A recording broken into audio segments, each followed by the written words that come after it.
Hello student, welcome back to my channel. आज हम बहुत ही इंटरेस्टिंग टॉपिक स्टार्ट करने वाले हैं जिसका नाम है रेड टैप। आप वीडियो को पूरा देखें और वीडियो पूरा देखने के बाद आपको अगर कोई डाउट है तो कमेंट्स बॉक्स में आकर में जरूर लिखें और वीडियो को लाइक और शेयर जरूर करें। चैनल को सब्सक्राइब जल्दी से जल्दी जाके बेल आइकन को दबा दें। तो स्टार्ट करते हैं। Red tap. रेड टैप एक बहुत ही इंटरेस्टिंग स्टोरी है। इसमें रेड टैप को जैसे आपको बताया चूहेदानी को बोलते हैं। चूहेदानी जो कैरेक्टर है इससे जुड़ा हुआ है वो है पेडलर। पेडलर इसमें एक मेन कैरेक्टर है। उसमें पेडलर क्या होता है कि एक गरीब आदमी होता है जो अपना जीवन चोरी, छोटी मोटी चोरी करके गुजारा करता है। लेकिन वो अभी सोचता है कि चलो नहीं, कब तक जीवन जिंदगी चोरी से चलेगी, तो कुछ वो अपना बिजनेस स्टार्ट करने की सोचता है और वो रेड टैप बनाता है, जैसे छोटी छोटी वायर के रेड टैप। तो रेड टैप जब वो बेचता है तो उसका बिजनेस रेड टैप का भी ज्यादा नहीं चल पाता है। इसलिए एक वो थोड़ा दुखी हो जाता है क्योंकि उसको सोसाइटी ने वैसे नेग्लेक्ट कर रखा है और वो भी सोसाइटी से दूर है। ये भी उसकी एक रीजन है, इसलिए वो दुखी रहता है। उसकी हालत जैसे आप देखते हो रैग पिकर्स है, बहुत ज्यादा गरीब है, अच्छे कपड़े नहीं है और न तो उसको ठीक से खाना है न रहने के लिए जगह है, वैसे ही वो घूमता रहता है। एक दिन रेड टैप है जो रोड के साथ साथ चल रहा है तो वो सोचता है, एकदम उसके दिमाग में एक आइडिया स्ट्रक करता है। वो सोचता है कि मेरे जैसे चूहेदानी है, चूहेदानी किसके लिए होती है? जिसमें हम चूहे को कवर कर सकें। वैसे ही पूरी दुनिया रेड टैप है। अब ये आइडिया उसका आया तो अब क्वेश्चन आता है कि पूरी दुनिया को उसने रेड टैप किस वे में कहा? तो उन्होंने रेड टैप इस वे में कहा कि पूरी दुनिया में स्वार्थ है, सेल्फिश है, स्ट्रेस है। लोग ज्यादा से ज्यादा पाने के चक्कर में, जैसे आज मेरे पास गाड़ी है तो कल बंगला हो और बड़ी गाड़ी हो। लोग अपना मतलब पूरी दुनिया स्वार्थ में छिपी हुई है। जिसके पास है वो और ज्यादा चाहता है, जिसके पास एक चीज नहीं हो दो लेना चाहता है। तो इसी संदर्भ में पेडलर ने पूरी दुनिया को रेड ट्रैप का है।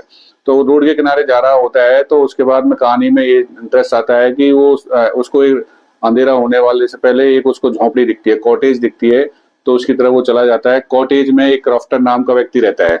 क्राफ्टर है वो क्या है, वहां पर अकेला रहता है। तो जब भी कोई उसकी झोंपड़ी पर कोई नया व्यक्ति है, वो चाहे वो अननोन हो, वो भी आता है तो उसको अच्छा लगता है, वो ग्रीट करता है, उसका अच्छे से वेलकम करता है। तो वैसे ही उसने वह पेडलर के साथ किया। पेडलर जब उसके घर में आता है तो दोनों आराम से बात करते हैं एक दूसरे की। खाना क्राफ्टर उसको खाना भी खिलाता है और अपने घर या कैसे वो जीवन में गुजारा करता है उसके बारे में बताता है। क्राफ्टर उसे बता रहा है कि उसने एक गाय ले रखी है जिसका वो शहर में दूध बेचता है और उस दूध से बेच के जो पैसा आता है उससे उसकी जीवन जिंदगी चलती है। जैसे कि मैंने पहले बताया वो भी अकेला रहता है तो वो ऐसे अपना गुजारा करता है। और वो जो पैसा कमाता है वो भी बात ही बातों में उसको बता देता है कि 30 करोनर्स जो पैसा कमाया है वो एक विंडो के पास में एक छोटी सी वो है हैंग, एक कील लगी हुई है, उस पर अपना वो एक चमड़े की जो एक टाइप का पर्स है उसको वहां पर लटका देता है। शाम को दोनों कार्ड्स भी खेलते हैं, साथ खाना भी खाते हैं और दोनों रेस्ट करते हैं। जब क्राफ्टर सुबह जल्दी उठता है क्योंकि उसको गाय का दूध निकालना होता है, तो पेडलर भी ये सोचता है चलो मालिक ही खड़ा हो गया है तो मैं भी इसके साथ ही निकल लेता हूँ। दोनों घर से साथ ही निकलते हैं। लेकिन 30 जैसे कि मैंने बताया कि पेडलर का एक शुरू से ही शौक है, उसका यह व्यवसाय रहा है चोरी करना। तो क्रॉफ्टर ने उसके जो 30 करोड़ की बात की और उसको पता भी था कि यहाँ पर रखे हुए हैं। तो जब दोनों साथ निकलते हैं तो 30 मिनट्स के बाद में पेडलर दोबारा क्रॉफ्टर के घर आ जाता है। विंडो से वो 30 करोड़ उतार के ले जाता है। तो यहाँ पर क्वेश्चन उठता है कि क्या पेडलर ने क्राफ्टर का विश्वास तोड़ा? हाँ बिल्कुल तोड़ा, क्योंकि उसने जो चीजें उसको बताई, उस बताने के बाद जो पैसा उसने रखा उसको चुरा के ले गया था।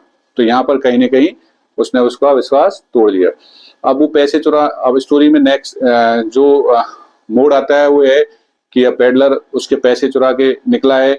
तो उसने सोचा कि अगर मैं रोड से जाऊंगा तो मुझे हो सकता है पुलिस पकड़ ले, लोग पहचान ले।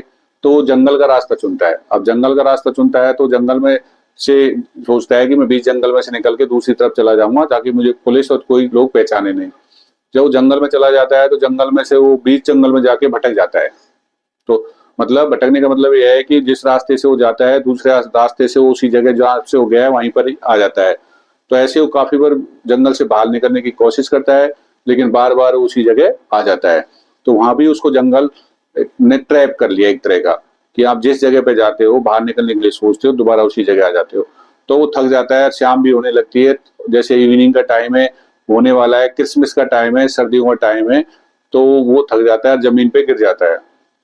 अब ये सोच जमीन पे गिर के वो सोच रहा होता है कि अब उसका अंतिम समय आ गया है, क्योंकि वो जंगल से बाहर नहीं निकल पाया है और यहाँ कुछ कुछ भी उसकी रहने की व्यवस्था नहीं है, वो मर जाएगा।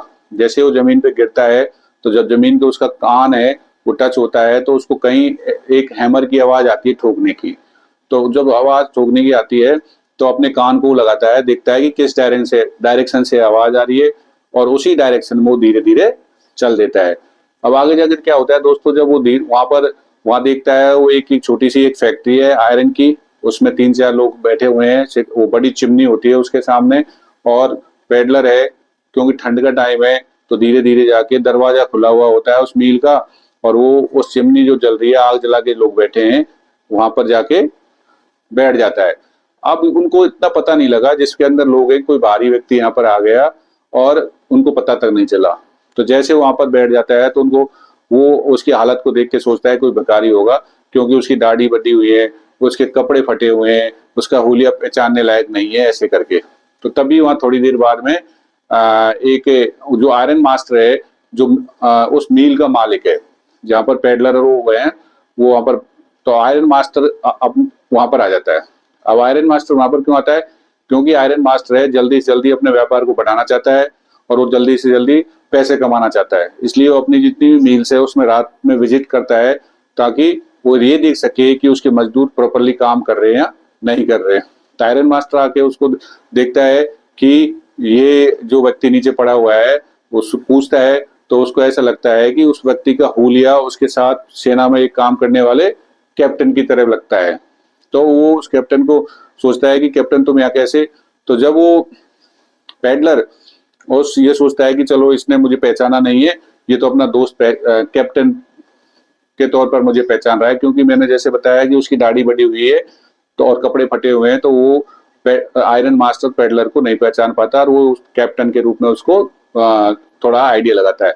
तो वो भी पेडलर भी कह देता है हाँ मैं कैप्टन ही हूँ, लेकिन क्योंकि कहीं ना कहीं पेडलर को ऐसा लगता है कि मुझ पे दया करके कुछ पैसा दे देगा जिससे कि मेरा गुजारा चल जाएगा। लेकिन उसमें कहीं ना कहीं इसमें यहाँ भी पेडलर का स्वार्थ है, क्योंकि उन चीजों को बचना चाहता है। अब इसमें एक चीज यहाँ पर आ जाती है कि आयरन मास्टर ने उसको जैसे आइडेंटिफाई किया, तो उसमें उसको एक डाउट कैसे क्यों नहीं हुआ। दूसरी बात, वो कहता है कि जब वो नौकरी की बात करते हैं कि आपने मिलिट्री को जल्दी छोड़ दिया, अगर आप जल्दी नहीं छोड़ दे तो आज आपकी हालत नहीं होती। तो वो ऐसे करके उसको पेडलर को बताता है। लेकिन अब वो कहता है कि चलो आज क्रिसमस ईव का टाइम है, तो आप हमारे घर पे चलिए, हम क्रिसमस का त्योहार साथ में मनाएंगे, वहीं साथ खाना खाएंगे, आप अपनी नई ड्रेस भी पहनना। तो पेडलर मना कर देता है, क्योंकि पेडलर के दिमाग में कहीं ना कहीं ये चीज है कि अगर मैं वहां पर गया तो मैं पकड़ा जाऊंगा, क्योंकि वो ऑलरेडी क्रॉफ्टर के पैसे चुरा के आया है। दूसरा, वो कैप्टन नहीं है, कैप्टन ओवेन, उसने झूठ बोला है, इसलिए वो उससे मना करता है कि वो उसके साथ नहीं जाएगा। तो ये कैप्टन आयरन मास्टर सोचता है कि भाई दोस्त है मेरा, साथ में जॉब की है, तो ऐसे कैसे इसको छोड़ दें, क्योंकि क्रिसमस का भी त्योहार है और क्रिसमस के त्योहार पे दोस्त को घर ले जाना जरूरी है। तो ये सोचता है कि आयरन मास्टर सोचता है कि उसकी जो बेटी है एडला, तो इसमें भी कैरेक्टर है, वो एडला वो ज्यादा अच्छी है लोगों को अंडरस्टैंड करने में, उनको कन्वेंस करने में। तो वो अपनी बेटी को एडला को बुलाता है, एडला उसको बुलाता है, तो एडला वहां पर अपने मील पर आती है और उससे पेडलर से बात करती है, उसको समझाती है अच्छे से कि आप हमारे साथ त्योहार मनाएं, घर पे चलें, खाना खाएं। लेकिन वो पहले तो उससे मना करता है, लेकिन कहीं ना कहीं जाके एडला उसको कन्विंस कर लेती है और वो रेडी हो जाता है क्रिसमस ईव पे उनके घर जाने के लिए।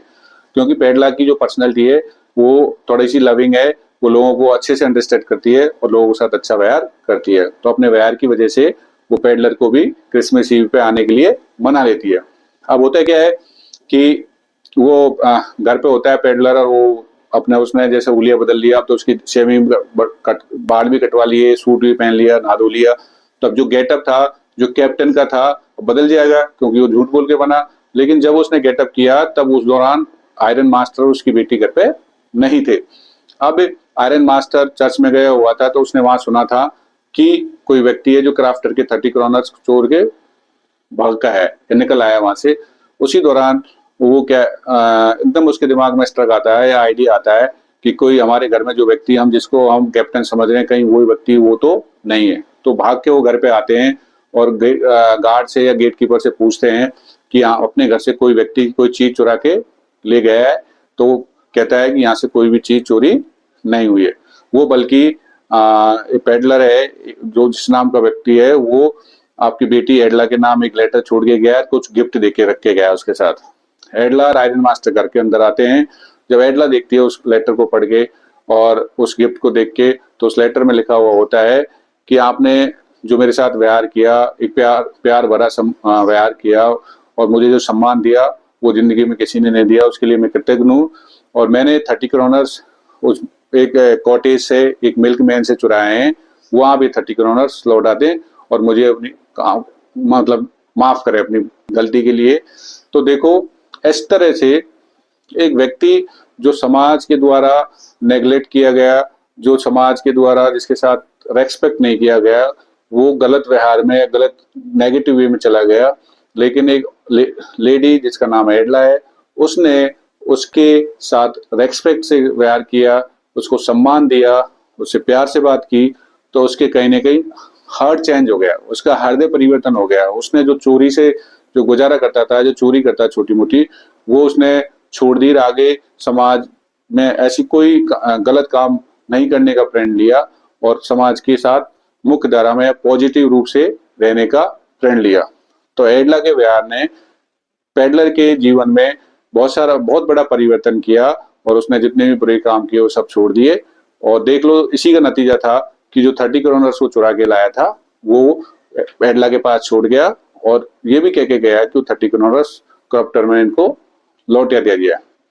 तो ये जो एक सुंदर सी कहानी है जिसमें द रेड ट्रैप का एक जिक्र किया गया है और उसके जीवन में जो परिवर्तन आए उसको बताया गया है। तो इसी के साथ ये चैप्टर यहाँ खत्म होता है। मैं उम्मीद करता हूँ कि आपको पूरा वीडियो देखोगे आप और चैप्टर अच्छे से क्लियर हो जाएगा। और इसी तरह वीडियो को लाइक और शेयर करें, चैनल को जरूर सब्सक्राइब करते हैं और जल्दी, और आपकी स्क्रीन पे इंस्टा आईडी दिख रही होगी, इसको जल्दी से फॉलो करें और पूरी अपडेट वहां से लेते रहें। मेरे द्वारा आपको बेस्ट नॉलेज दी जाएगी। आप वीडियो को जरूर लाइक शेयर करते रहें और चैनल को प्रमोट करते रहें और बेल आइकन को जरूर दबाएं। Thank you.